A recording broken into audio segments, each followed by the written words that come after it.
Hello friends, ಇವತ್ತಿನ ಸಂಚಿಕೆಯಲ್ಲಿ ಏನಾಯಿತು ಅಂತ ನೋಡ್ಕೊಂಡು ಬರೋಣ ಬನ್ನಿ. JP ಸಂಧ್ಯಾ ಹತ್ರ ನೀವಲ್ಲಿಗೆ ಹೋದ್ರಿ, ಮುಂದೇನಾಯಿತು ಅಂತಾರೆ. ವಿಕ್ರಮ್ ಮತ್ತು ಅವ್ನ ಫ್ರೆಂಡ್ಸು ಕುಡಿತಾ ಕೂತಿದ್ರು ಸರ್. ವಿಕ್ರಮ್ ನನ್ನ ಹತ್ರ ಬಂದು ನಾನು ಒಪ್ಪದೇ ಇದ್ದಾಗ ಅಲ್ಲೇ ಇದ್ದಿದ್ದು ಸ್ವಿಮ್ಮಿಂಗ್ ಪೂಲ್ಗೆ ನನ್ನನ್ನು ತಳ್ಳಿದ್ರು ಅಂತಾಳೆ ಸಂಧ್ಯಾ.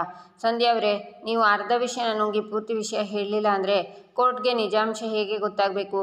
ಪ್ರತಿಯೊಂದು ವಿಚಾರನೂ ಬಿಡಿಸಿ ಬಿಡಿಸಿ ಹೇಳಿದ್ರೇ ಎಲ್ಲರಿಗೂ ಅರ್ಥ ಆಗೋದು ಅಂತಾರೆ JP. ನಾನಲ್ಲಿಗೆ ಹೋದಾಗ ವಿಕ್ರಮ್ ನನ್ನ ನೋಡಿ ನನ್ನ ಹತ್ರ ಬಂದರು. ನನ್ನ ಕೈ ಹಿಡಿದು ಅಸಭ್ಯವಾಗಿ ವರ್ತಿಸಿದರು. ಮುಂದುವರೆದು ನನ್ನ ಹತ್ರ ಬಂದು ಒಟ್ಟಿಗೆ ಸೇರಿ ಪಾರ್ಟಿ ಮಾಡೋಣ ಬಾ ಅಂತ ಕರೆದ್ರು. ನಾನು ಒಪ್ಪದೇ ಇದ್ದಾಗ ನನ್ನ ನೀರಿಗೆ ತಳ್ಳಿ ತಮಾಷೆ ಮಾಡಿದರು. ಅವ್ರು ಕುಡಿತಾ ಇದ್ದಿದ್ದನ್ನು ನನಗೆ ಕುಡಿ ಅಂತ ಹಿಂಸೆ ಮಾಡಿದರು. ಅವ್ರ ಫ್ರೆಂಡ್ಸ್ ಕೂಡ ಅವರಿಗೆ ಸಪೋರ್ಟ್ ಮಾಡ್ತಿದ್ರು ಸರ್. ಆದರೆ ಅವ್ರ ಮಧ್ಯದಲ್ಲಿ ಕೂತಿದ್ದಾರಲ್ಲ, ಅವ್ರು ಮಾತ್ರ ಇದೆಲ್ಲ ತಪ್ಪು, ಹೀಗೆಲ್ಲ ಮಾಡಬೇಡಿ ಅಂತ ಅವ್ರಿಗೆ ಹೇಳ್ತಿದ್ರು ಅಂತಾಳೆ ಸಂಧ್ಯಾ. ಆಗ JP ನಗ್ತಾ, note this point your honour. Vikram Bhupathi ಮತ್ತು ಅವನ ಫ್ರೆಂಡ್ಸ್ ಮೇಲೆ ಇವಳ ಆರೋಪ ಇರೋದು. ಅವರು ಇವಳನ್ನು ಸ್ವಿಮ್ಮಿಂಗ್ ಪೂಲ್ಗೆ ತಳ್ಳಿದ್ರು, ಅದರಲ್ಲಿ ಒಬ್ಬ ಇವಳಿಗೆ ಸಹಾಯ ಮಾಡಿದ್ನಂತೆ. ಮುಂದುವರಿಸಿ. ಆದರೆ ವಿಕ್ರಮ್ ಅವರ ಪೂರ್ತಿ ನಶೆಯಲ್ಲಿದ್ದರು ಸರ್.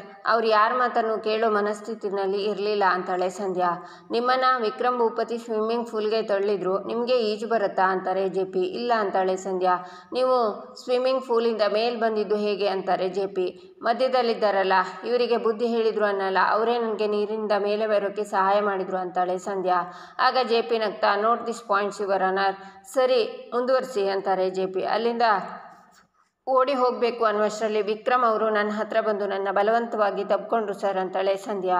ತಬ್ಕೊಳ್ಳೋದು ಅಂದರೆ ಸ್ವಲ್ಪ ವಿವರವಾಗಿ ಹೇಳಿ ಅಂತಾರೆ JP. ಆಗ ಭಾರ್ಗವಿ, ಅಬ್ಜೆಕ್ಷನ್ ಯುವರ್ ಆನರ್ ಅಂತಾಳೆ. ಮೈ ಲಾರ್ಡ್, ಇದರಲ್ಲಿ ಅಬ್ಜೆಕ್ಟ್ ಮಾಡೋದು ಏನಿದೆ? ಇದೊಂದು ಮಾಲೆಸ್ಟೇಷನ್ ಕೇಸ್. ಮಾಲೆಸ್ಟೇಷನ್ ನಡೆದಿದ್ದ ದಿನ ಏನೇನಾಯಿತು ಅಂತ ನಾನು ವಿವರವಾಗಿ ಕೇಳ್ತಿದ್ದೀನಿ, ವಿವರವಾಗಿ ಅವರು ಉತ್ತರ ಕೊಡಬೇಕು ಅಂತಾರೆ JP. ಅಬ್ಜೆಕ್ಷನ್ ಓವರ್ ರೂಲ್ಡ್ ಅಂತಾರೆ ಜಡ್ಜ್. ಅವರು ನನ್ನ ಸೊಂಟ ಬಳಸ್ಕೊಂಡು ಅವರ ಹತ್ರಕ್ಕೆ ಹೇಳ್ಕೊಂಡ್ರು ಸರ್ ಅಂತ ಸಂಧ್ಯಾ ಹೇಳ್ತಾಳೆ. ನನ್ನ ಬಟ್ಟೆನ ಹರಿದ್ರು ಸರ್. ಅದೇ ಗಾಬರಿಲಿ ನಾನು ಅವ್ರ ಕೆನ್ನೆಗೆ ಒಂದು ಹೊಡೆದು ಓಡೋಕ್ಕೆ ಶುರು ಮಾಡಿದೆ ಸರ್. ಆದರೆ ಅವ್ರು ನನ್ನ ಬಿಡದೆ ನನ್ನನ್ನು ಅಟ್ಟಿಸ್ಕೊಂಡು ಬಂದರು ಸರ್. ಆಗ ಭಾರ್ಗವಿ ಅಕ್ಕ ನನ್ನ ಕಾಪಾಡಿದ್ರು ಸರ್ ಅಂತಾಳೆ ಸಂಧ್ಯಾ. ಸುಳ್ಳು. ಇವ್ರು ಹೇಳ್ತಿರೋ ಪ್ರತಿಯೊಂದು ಮಾತು ಶುದ್ಧ ಸುಳ್ಳು ಯುವರ್ ಆನರ್. ಮಾರ್ಚ್ 3ನೇ ತಾರೀಕು ವಿಕ್ರಮ್ ಆ್ಯಂಡ್ ಫ್ರೆಂಡ್ಸ್ ಇವ್ರು ಹೇಳಿದ ಟೈಮಲ್ಲಿ ಇನ್ನೂ ಕುಡ್ದೇ ಇರಲಿಲ್ಲ. ವಯಸ್ಸಿಗೆ ಹುಡುಗರು ಪಾರ್ಟಿ ಮಾಡಬೇಕು ಅಂತ ಬಿಯರ್ನ ತಂದಿಟ್ಟಿದ್ದೇನೋ ನಿಜ, ಆದರೆ ಅದನ್ನು ಒಂದು ರಾತ್ರಿ ಮುಂಚಿತವಾಗಿ ತಂದಿಟ್ಟಿದ್ರು. ಅದು ಎಲ್ಲಿ? ಅವರದ್ದೇ ಆದ ಸ್ವಂತ ಫಾರ್ಮ್ ಹೌಸಲ್ಲಿ. ಇವರು ಹೋದಾಗ ಮಠ ಮಧ್ಯಾಹ್ನ ಎಲ್ಲರೂ ಆರಾಮಾಗಿ ರಿಲ್ಯಾಕ್ಸ್ ಆಗಿ ಊಟ ಮಾಡ್ತಾ ಕೂತಿದ್ರು. ಪರ್ಮಿಷನ್ ಇಲ್ಲದೆ ಫಾರ್ಮ್ ಹೌಸ್ಗೆ ಹೋಗಿ ಅಸಭ್ಯವಾಗಿ ನಡ್ಕೊಂಡು ಬಿಯರ್ ಕುಡ್ದಿದ್ದು ನೀವು ಸಂಧ್ಯಾ ಅಂತಾರೆ JP. ಸಂಧ್ಯಾ ಹೇಳ್ತಾಳೆ, ಅಲ್ಪಂಗೆ ಐಶ್ವರ್ಯ ಬರೋದು ಅಂತಾರಲ್ಲ, ಹಾಗೆ ಯುವರ್ ಆನರ್. ಹೋದೆ, ಪ್ರಸಾದ ಕೊಟ್ಟೆ, ವಾಪಸ್ ಬಂದೆ ಅಂತ ಇವರು ಬರ್ಬೋದಿತ್ತಲ್ಲ.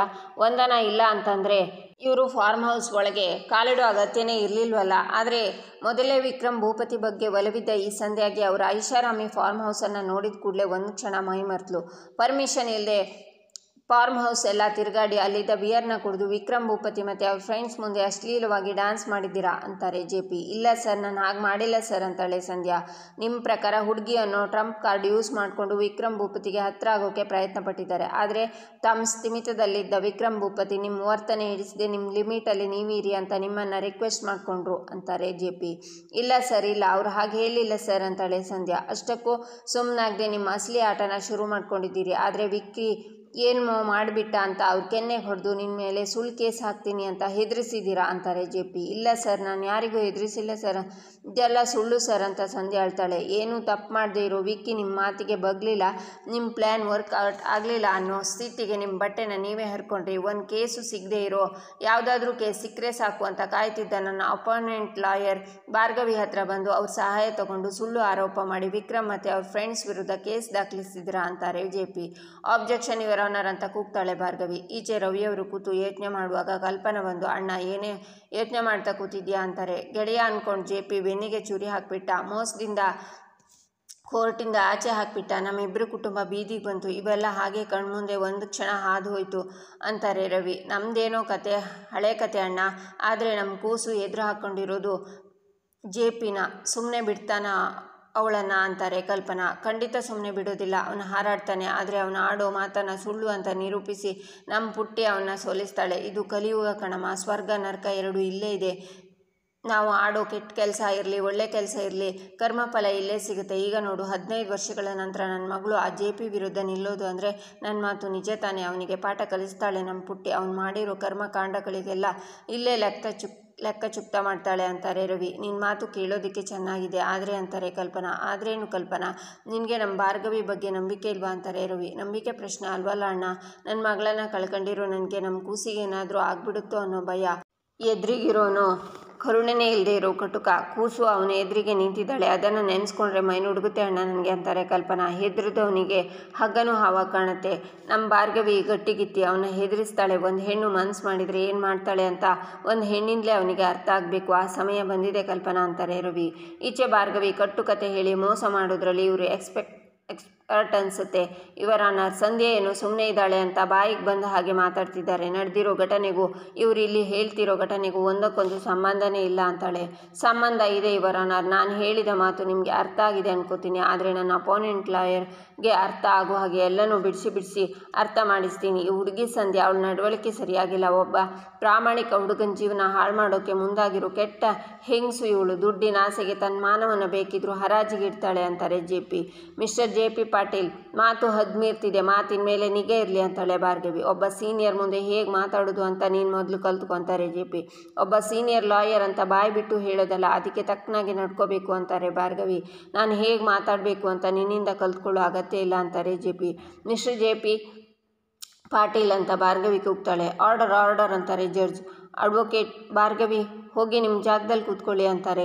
ಸಾರಿ ಯುವರ್ ಆನರ್ ಅಂತಾಳೆ ಭಾರ್ಗವಿ. JP, ನೀವು ಈ ರೀತಿ ಹೇಳ್ತಿರೋದಕ್ಕೆ ಏನಾದರೂ ಸಾಕ್ಷಿ ಇದೆಯಾ ಅಂತಾರೆ ಜಡ್ಜ್. ಸಾಕ್ಷಿ ಇದೆ ಯುವರ್ ಆನರ್. ಡೈರಿ ನಂಬರ್ 3/25 ಘಟನೆ ನಡೆದ ದಿನ ವಿಕ್ರಮ್ ಭೂಪತಿಯವರ ಸಂಧ್ಯಾಳ ವಿರುದ್ಧ ಕಂಪ್ಲೇಂಟ್ ಕೊಟ್ಟಿದ್ದಾನೆ. ಅದೇ ಸ್ಟೇಷನ್ನಲ್ಲಿ ಪೊಲೀಸ್ ಸ್ಟೇಷನ್ನಲ್ಲಿ ಇರೋ ಕಂಪ್ಲೇಂಟ್ ಡೈರಿನ ಈ ಕೇಸ್ಗೆ ಮುಖ್ಯ ಸಾಕ್ಷಿಯಾಗಿರುತ್ತೆ ಯುವರ್ ಆನರ್ ಅಂತಾರೆ JP. ಅಬ್ಜೆಕ್ಷನ್ ಯುವರ್ ಆನರ್, ಆ ಥರದ್ದೊಂದು ಕಂಪ್ಲೇಂಟ್ ಇಲ್ಲ. ಅಪೋನೆಂಟ್ ಲಾಯರ್ ಸತ್ಯದ ತಲೆ ಮೇಲೆ ಹೊಡೆದಂಗೆ ಸುಳ್ಳು ಹೇಳ್ತಿದ್ದಾರೆ ಅಂತಾಳೆ ಭಾರ್ಗವಿ. ಕೇಸ್ ಬಗ್ಗೆ ಯಾರಾದರೂ ಸುಳ್ಳು ಹೇಳ್ತಾರಾ ಭಾರ್ಗವಿ? ಅದು ಕೋರ್ಟಲ್ಲಿ.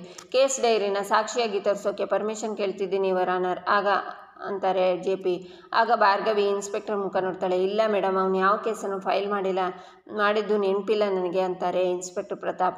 ಆ ಕಂಪ್ಲೇಂಟ್ನ ತಗೊಂಡು ಅವತ್ತು ಆ ಕೇಸ್ ಡೈರಿನಲ್ಲಿ ರಿಜಿಸ್ಟರ್ ಮಾಡಿದ ಇನ್ಸ್ಪೆಕ್ಟರ್ನ ಕಟಕಟೆಗೆ ಕರೆದು ವಿಚಾರಣೆ ಮಾಡೋಕ್ಕೆ ನಿಮ್ಮ ಅನುಮತಿ ಕೇಳ್ತಿದ್ದೀನಿ ಯುವರ್ ಆನರ್ ಅಂತಾರೆ JP. ಆಯಿತು, ಪರ್ಮಿಷನ್ ಗ್ರಾಂಟೆಡ್ ಅಂತಾರೆ ಜಡ್ಜ್. ಆಗ ಇನ್ಸ್ಪೆಕ್ಟರ್ ಪ್ರತಾಪ್ ಮುಂದೆ ಬಂದು, ಕ್ಷಮಿಸಿ ಮಹಾಸ್ವಾಮಿ, ನಾನು ಕೇಸಿನ ಇನ್ವೆಸ್ಟಿಗೇಷನ್ ಆಫೀಸರ್, ಆದರೆ ಆ ಥರದ್ದು ಯಾವುದೇ ಕೇಸನ್ನು ನಾನು ಫೈಲ್ ಮಾಡ್ಕೊಂಡಿಲ್ಲ. ಲಾಯರ್ ತಪ್ಪು ಕಲ್ಪನೆ ಮಾಡ್ಕೊಂಡಿದ್ದಾರೆ ಅನಿಸುತ್ತೆ ಯುವರ್ ಆನರ್ ಅಂತಾರೆ. ನಾನು ಕರೆದಿದ್ದು ನಿಮ್ಮನ್ನೆಲ್ಲ, ಕಂಪ್ಲೇಂಟ್ ಬರ್ಕೊಂಡ್ರಲ್ಲ ಸಬ್ ಇನ್ಸ್ಪೆಕ್ಟರ್ ವಿಜಯಕುಮಾರನ ಅಂತಾರೆ JP. ಪ್ರತಾಪ್ ಹೋಗಿ ಕೂತ್ಕೋತಾರೆ. ವಿಜಯಕುಮಾರ್ ಕಟಕಟೆಗೆ ಬಂದು ನಿಲ್ತಾರೆ. ನೀವ್ಯಾರು ಅಂತ ಕೋರ್ಟ್ಗೆ ಸ್ವಲ್ಪ ಹೇಳ್ಬೋದಾ ಅಂತಾರೆ JP. ನನ್ನ ಹೆಸರು ವಿಜಯಕುಮಾರ್ ಅಂತ, ಕಂಠೀರವ ಪೊಲೀಸ್ ಸ್ಟೇಷನಲ್ಲಿ ಸಬ್ ಇನ್ಸ್ಪೆಕ್ಟರ್ ಆಗಿ ಡ್ಯೂಟಿ ಮಾಡ್ತಿದ್ದೀನಿ ಅಂತಾರೆ ವಿಜಯಕುಮಾರ್. MLA ಶಕ್ತಿಪ್ರಸಾದ್ ಮಗ ವಿಕ್ರಮ್ ಭೂಪತಿ ಪರಿಚಯ ಇದೆ ನಿಮಗೆ ಅಂತಾರೆ JP. ಹೌದು ಸರ್ ಅಂತಾರೆ ವಿಜಯ್. ಹೇಗೆ ಪರಿಚಯ ಅಂತಾರೆ JP. ಮಾರ್ಚ್ ತಿಂಗಳಲ್ಲಿ ಅವರೇ ಖುದ್ದಾಗಿ ಸ್ಟೇಷನ್ಗೆ ಬಂದಿದ್ರು, ಆವಾಗ ಫೇಸ್ ಟು ಫೇಸ್ ಭೇಟಿಯಾಗಿದ್ದು ಅಂತಾರೆ ವಿಜಯ್. ಆ ಡೇಟ್ ಏನಾದರೂ ನೆನಪಿದೆ ನಿಮಗೆ ಅಂತಾರೆ JP. ಹೌದು ಸರ್, ಮಾರ್ಚ್ 3ನೇ ತಾರೀಕು. ಅದ್ರ ಹಿಂದಿನ ದಿನ India New Zealand champion trophy cricket match ನಡೆದಿತ್ತು. ಹಿಂದಿನ ದಿನ ನನಗೆ ನೋಡೋಕ್ಕಾಗಲಿಲ್ಲ, ಹಾಗಾಗಿ ಮಾರನೇ ದಿನ ಹೈಲೈಟ್ಸ್ ನೋಡ್ತಿದ್ದೆ. ಆವಾಗ ವಿಕ್ರಮ್ ಭೂಪತಿ ಕಂಪ್ಲೇಂಟ್ ಕೊಡೋಕ್ಕೆ ಬಂದಿದ್ದರು, ಹಾಗಾಗಿ ಮಾರ್ಚ್ 3 ಚೆನ್ನಾಗಿ ನೆನಪಿದೆ ಅಂತಾರೆ ಇನ್ಸ್ಪೆಕ್ಟರ್. ಆಗ ವಿಕ್ರಮ್, ಡ್ಯಾಡ್ ಹೇಳಿದ ನಿಜ, ಸಾಮಾನ್ಯದವರಲ್ಲ ಅಂಕಲ್, ಜಗತ್ ಕಿಲಾಡಿ, ಅಷ್ಟು ಚೆನ್ನಾಗಿ ಕತೆ ಹೇಳ್ತಿದ್ದಾರೆ ಅಂತಾನೆ ವಿಕ್ಕಿ. ಅವತ್ತು ನೀವು ಬರ್ಕೊಂಡಿರೋ ಜನರಲ್ ಕೇಸ್ ಡೈರಿ ಕಾಪಿನ ಕೋರ್ಟ್ಗೆ ಸಬ್ಮಿಟ್ ಮಾಡ್ಬೋದಾ ಅಂತಾರೆ JP. ಹೌದು ಸರ್, ತಂದಿದ್ದೀನಿ ಅಂತ ಕೊಡ್ತಾರೆ ವಿಜಯ್. ಅದನ್ನು ನೋಡಿ JP ಥ್ಯಾಂಕ್ ಯು ಅಂತ ಜಡ್ಜ್ಗೆ ಕೊಡ್ತಾರೆ. ಅಬ್ಜೆಕ್ಷನ್ ಯುವರ್ ಆನರ್, ಇಲ್ಲಿ ಸತ್ಯ ಮುಚ್ಚಾಕೋಕ್ಕೆ ದೊಡ್ಡ ಸಂಚು ನಡೀತಿದೆ. ಇಷ್ಟು ದಿನ ಇಲ್ಲದೆ ಇರೋ ವಿಕ್ಕಿ ಕಂಪ್ಲೇಂಟ್ ಈಗ ಇದ್ದಕ್ಕಿದ್ದ ಹಾಗೆ ಉದ್ಭವ ಆಗೋಕ್ಕೆ ಹೇಗೆ ಸಾಧ್ಯ ಅಂತಾಳೆ ಭಾರ್ಗವಿ. ಸಾಕ್ಷಿನ ಹುಡ್ಕೋದು ಹೀಗೆ ಮೈ ಡಿಯರ್ ಫ್ರೆಂಡ್, ನಿನಗೆ ಇದು ಹೊಸದು. ಮೊದಲನೇ ಕೇಸನ್ನು ದೀರ್ಘವಾಗಿ ಅಧ್ಯಯನ ಮಾಡ್ತಾ ಒಂದೊಂದಾಗಿ ಸಾಕ್ಷಿ ಹೊರಗಡೆ ಬರ್ತಾ ಇರುತ್ತೆ. ಅದು ನಿನ್ನ ಅಪೋನೆಂಟ್ ಲಾಯರ್ ತಾಕತ್ತು ಅಂತಾರೆ JP. ಯುವರ್ ಆನರ್, ಇಲ್ಲೇನೋ ಸಮಸ್ಯೆಯಾಗಿದೆ. ದಯವಿಟ್ಟು ಈ ಕಂಪ್ಲೇಂಟ್ನ ಕಾಪಿನ ನನಗೂ ಕೊಡಬೇಕು ಅಂತ ನಾನು ಕೇಳ್ಕೊತೀನಿ. ಹಾಗೆ ಇದನ್ನು ಸೂಕ್ಷ್ಮವಾಗಿ ಅಧ್ಯಯನ ಮಾಡೋಕ್ಕೆ ನನಗೆ ಕಾಲಾವಕಾಶ ಬೇಕು ಅಂತ ಕೇಳ್ಕೊತೀನಿ. ನನಗೆ ಇನ್ನೊಂದು ಹಿಯರಿಂಗ್ನ ಡೇಟ್ನ ಕೊಡಬೇಕು ಅಂತ ಮನವಿ ಮಾಡ್ಕೋತಿದ್ದೀನಿ ಅಂತಾಳೆ ಭಾರ್ಗವಿ. ಇವತ್ತು ಈ ಕೇಸ್ನ ಮುಗಿಸ್ತೀನಿ ಅಂತೆಲ್ಲ ಹೇಳ್ತಿದ್ದೆ, ಈಗ ನೋಡಿದರೆ ಜಡ್ಜ್ ಹತ್ರ ಇನ್ನೊಂದು ಡೇಟ್ ಕೇಳ್ತಿದ್ಯಾ? ಯಾಕೆ ಭಯನಾ? ಒಂದು ಸರ್ತಿ ಆನೆ ಇರುವೆ ಕಥೆನ ನೆನ್ಪು ಮಾಡ್ಕೊ ಅಂತಾರೆ JP. ನೀವು ಮಾಡಿರೋ ಗೋಲ್ಮಾಲನ್ನು ಬಯಲು ಮಾಡಬೇಕಲ್ಲ ಸರ್. ನಿಮ್ಮ ಮುಖವಾಡನ ಕಳಚಿ ನಿಮ್ಮ ಅಸಲಿ ಮುಖನ ತೋರಿಸದೇ ಇದ್ದರೆ ನನ್ನ ಹೆಸರು ಭಾರ್ಗವಿನೇ ಅಲ್ಲ ಅಂತಾಳೆ ಭಾರ್ಗವಿ. ವಾದ ಪ್ರತಿವಾದನ ಪರಿಶೀಲಿಸಿದ ನಂತರ ಎದುರಾಳಿ ವಕೀಲರ ವಿನಂತಿಯಂತೆ ಕೋರ್ಟು 10 ದಿನಗಳ ಕಾಲಾವಕಾಶ ನೀಡ್ತಿದೆ. ದ ಕೋರ್ಟ್ ಈಸ್ ಅರ್ಜೆಂಟ್ ಅಂತ ಹೇಳ್ತಾರೆ ಜಡ್ಜ್. ಇಲ್ಲಿಗೆ ಈ ಸಂಚಿಕೆ ಮುಕ್ತಾಯವಾಗುತ್ತೆ. ಮುಂದಿನ ಸಂಚಿಕೆಗಾಗಿ ನಮ್ಮ ಚಾನಲನ್ನು ನೋಡಿ, ಸಬ್ಸ್ಕ್ರೈಬ್ ಮಾಡಿ, ಲೈಕ್ ಮಾಡಿ, ಶೇರ್ ಮಾಡೋದನ್ನು ಮರಿಬೇಡಿ.